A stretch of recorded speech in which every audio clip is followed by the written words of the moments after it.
Hey everybody, it's Booksy here. Just doing a quick update on the fractal cycle and like where we are based on just what happened today. I don't want to go too crazy with this update, so I'm going to try to keep it really short. But basically, what you see on the left is from, let's look at the dates. It's from October 22nd all the way up through October 28th. And then what you see on the right is what happened today. Um, okay, and yesterday. So when we're talking about time, this is six days, and this is 3 days. So we're at a double speed. But I don't think that that really matters that much. I think that it accelerated today, probably based on whatever the market makers wanted to have happen, um, and then also based on volume, perhaps. But I don't think that it's always going to necessarily stay the same speed because we've seen it vary from like one thing to the next. Um, but essentially, like this is what happened today and yesterday. We have this.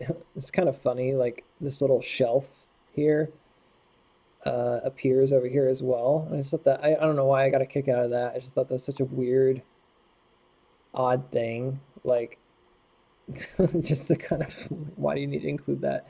But there it is, and yeah, and so this time frame is on the 5 minute, and it's just gonna look a little different than this one. This one's on the 1 minute. I just want you to be able to see it clearly. So I'm pretty zoomed in here. But yeah, you can kind of see it how it tracks from comes down. You get this like rattling around motion, and then we get this hard drop, and it's almost like a double bottom. If you look closely, you see the W. It's not easy to see here, but you can see there's actually two wicks going down. The double bottom, which retests this major, quote unquote, major trend line. It's just the trend line of the fractal. It's not even that big of a deal in the scheme of things, but it is a big deal because it's like it signifies again that we're where we should be. I drew my lines all weird, but yeah, there you go. So that was that. That one's pretty obvious to see because it kind of sticks out from the wedge. It almost never sort of stays where it should. All right, so it looks like that. Um, Maybe this could be even a little flatter, like this.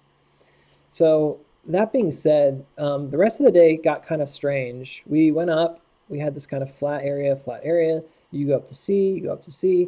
You come down, you kind of step down a couple times, all right? And then we hit this double bottom again. In this case, it went beyond, I guess you could say if this were like maybe it went back and touched the same point again. And maybe this E actually was more of like a fake breakout if you drew your wedge like this. That actually looks better, doesn't it? But the point is that B goes down, it meets this trend, right? It doesn't really make any huge difference how you draw this today because it didn't plan out. It didn't play out the same way, so it doesn't. At this point, it doesn't really matter. And this is in the past. But basically, you get this hard shoot up that tests the top of the wedge. Maybe this is some kind of a liquidity test, right? You see this massive spike, green spike, and it's followed by F, which is this big red spike in volume. Okay, you see that? Notice that here, right, this was 27,000. This was, let's see, 16,000. Okay, this actually says 19. I'm sorry, 19,000, almost 20, 16,000. And on this one, this is, let's see here. I'm looking at it, I'm not seeing the number. Am I missing something? Where did it go? Oh, I'm sorry. Yeah, 33,000, and this is 23,000. So a significant difference, but just look at the impact that this had. And like, look at the red, the sea of red that came in. And it's almost like you can sort of see like how this tracks the same way from red to green, red to green, red to green, like a pattern. But it's not perfect because retail has an effect on volume as well. All right. But even the money flow indicator, look at the way, see how this kind of bottoms out here at F and stays flat? Just look at it. It's the exact same. It's really funny. I'm sorry. It's not like funny and like a this is a jolly good time. It's funny like wow, I can't believe how messed up it is. So here we go, a couple different up and down tests, rattles around a bit. This area gave me a little bit of a run for my money, not gonna lie. I got confused because I was like, are we really that fast? Are we moving that quickly? And I know it's a little awkward looking. I'm gonna change to, it was speeding up. And this is where things got a little bit weird. Oh no, it went all the way back to the beginning. My apologies. Um, but if you're somebody like me who just kind of wants to know maybe why things happen, not just that they are happening, I don't really have a strong answer yet for this. All I know is that here it kind of retests the bottom of the wedge before it starts going into the T's, the T tests. But here we retest the top of the wedge, and we looked a lot stronger, in my opinion, than we did back here. But that being said, the end result was that we basically just stayed in the wedge. Okay. And the more you stare at this, the more you can kind of see the moves if you really zoom in and just kind of look at these moves. Um, K, this K looks really strange because it goes like straight up and then it turns into a flag. Whereas in this one, it was very, very, very flat looking. It almost doesn't look like a flag at all, but it's there. It's just kind of hard to see. I mean, you could draw it like this if you want. It's really ugly. Okay, it doesn't really make a lot of sense, but that's where it is. You see this V shape, all right, and it kind of rattles, and then it goes up. We're gonna move up to M, and then down to L, then up to P, and then we kind of have this like area where we sort of go sideways over here, all right. But the point isn't, I think this right here, this little peak, might be this. The point's not to be one-to-one. It's really to look at these major areas. And right here, this stops short, and this actually goes up really sharp. But if you look, I think the reason it stopped short over here is because this was a previous like support area. And so I think the reason it stopped short here is because it, instead of doing this kind of pointed Dorito, right, shape, it's because of that, right? It didn't break out of it. And then we had the sell off. It kind of goes flat for a second and then it drops down.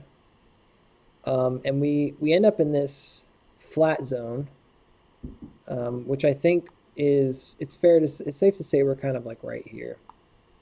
And I'm pretty confident about that. I stared at this a long time today, and just sort of saw where these moves were. And it's very awkward, but that's where we are. We sped out. We went past a lot of this stuff really quick, and then we ended the day on like just a big old volume ramp, which is cool. Always good to see some extra buying going into the weekend.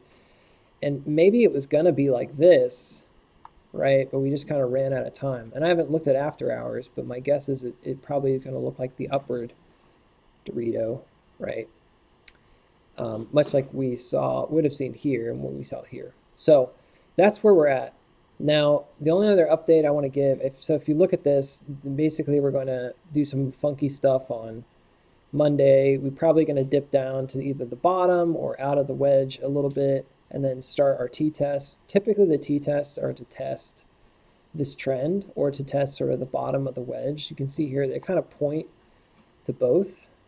You see that? But they're really there to test the previous channel and then the previous trend and then to break it, and they're establishing the new trend. See that? Which then will come back later to test again. So it's all about kind of just recycling the price and not really going anywhere, right, while you do it. So that being said, what I expect on Monday, not a whole lot. I mean, I do think that we're at a really critical junction right now, and I'm going to talk about that just for a minute. I mentioned in the other video that we are close, if you look at this, these is where we are, sort of, but we may not be like, it might not look like this. It might not. And I said that I think if we can get that R1 breakout right here, if that happens, then I think we're going to stay above the wedge, and we might even see a run to like 52 as early as starting next week.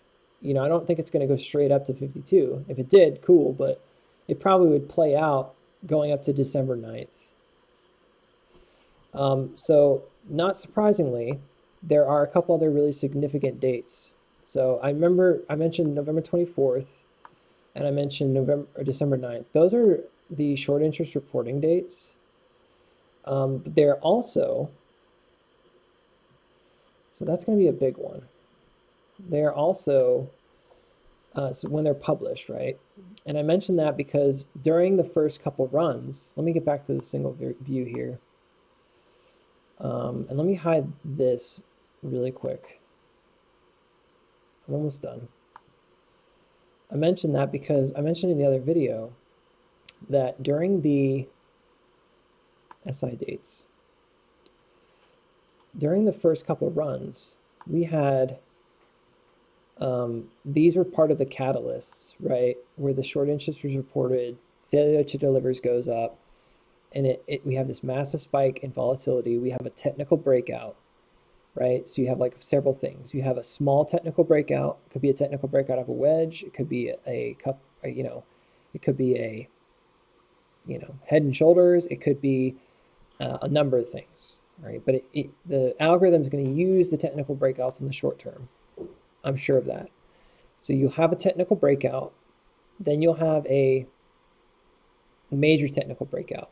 So this might be very similar to what we see perhaps happen on Monday, where we kind of get these t-tests perhaps, or something like that, right? And then you end up having that R1. This is not the R1, but my point is this is similar to what may happen. That gives us the macro breakout. In addition to that, you've got these short interest reporting dates. One of them is next week.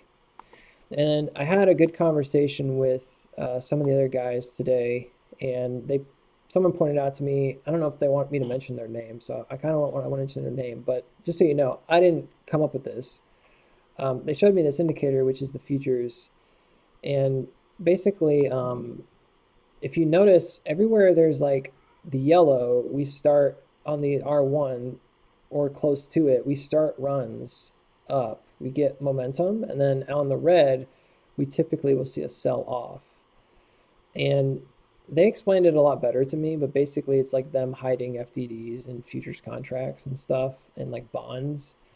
And it sounds pretty crazy, but it checks out. If you look at AMC and you look at this, it's called GFC. It's a GFC indicator. Look at where these runs happen, right, and where the sell-offs happen. And it's the same back in June. So not only do we have the SI date, right, we also have this coming up. So my thought is that yes, we are absolutely on an accelerated cycle. I think that probably it's going to run up fast, and then we're going to kind of teeter. If the short interest goes up, and I'm saying this is a big if, because I'm not 100% sure, and the days to cover goes up, we could see a much larger move. But I think conservatively, we're looking at a couple different levels here. We're looking at that, like, I think it's like 40, I don't know, maybe like, what is this, 52 and probably 48. 52 and 48, that region would be my first target. From there, what we typically see on these reds is a sell. Now, I don't know where it's going to go. It could go back down to like $40. But I do know that you have to consider long term. What we've been talking about is still at play, right? Like these people are buying their time. and they are stuck. So every time we pass one of these dates, you know, we're gonna see an explosion. And I think that it's just a matter of time before we really see the big move up, and we might even see it after this cycle right here plays out. We might then see like a more major move. Okay, it would be kind of like a final step, um, a spring, if you will, something like that. So, anyways, that's it. That's all I'm going to talk about today. Hope you guys enjoy the video and have a great weekend.